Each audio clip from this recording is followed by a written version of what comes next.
اگر اللہ کسی کو اپنا بیٹا بنانا چاہتا تو اپنی مخلوق میں سے جس کو چاہتا منتخب کر لیتا۔ وہ پاک ہے، وہی ہے اللہ جو اکیلا ہے، بڑا زبردست ہے۔ اسی نے آسمانوں اور زمین کو تدبیر کے ساتھ پیدا کیا ہے، اور وہی رات کو دن پر لپیٹتا اور دن کو رات پر لپیٹتا ہے، اور اسی نے سورج اور چاند کو کام میں لگا رکھا ہے، سب ایک وقت مقرر تک چلتے رہیں گے۔ دیکھو وہی غالب ہے، بخشنے والا ہے۔ اسی نے تم کو ایک جان سے پیدا کیا، پھر اس سے اس کا جوڑا بنایا، اور اسی نے تمہارے لیے چوپایوں میں سے 8 جوڑے بنائے۔ وہی تم کو تمہاری ماؤں کے پیٹ میں پہلے ایک طرح، پھر دوسری طرح 3 اندھیروں میں بناتا ہے۔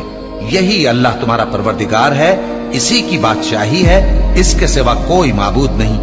پھر تم کہاں بہہ کے جاتے ہو؟ اگر ناشکری کرو گے تو اللہ تم سے بے نیاز ہے، اور وہ اپنے بندوں سے ناشکری پسند نہیں کرتا، اور اگر شکر کرو گے تو وہ اس کو تمہارے لیے پسند کرتا ہے، اور کوئی بوجھ اٹھانے والا دوسرے کا بوجھ نہیں اٹھائے گا۔ پھر تم کو اپنے پروردگار کی طرف لوٹنا ہے، پھر جو کچھ تم کرتے رہے وہ تم کو بتا دے گا۔ وہ تو دلوں کی پوشیدہ باتوں تک سے آگاہ ہے۔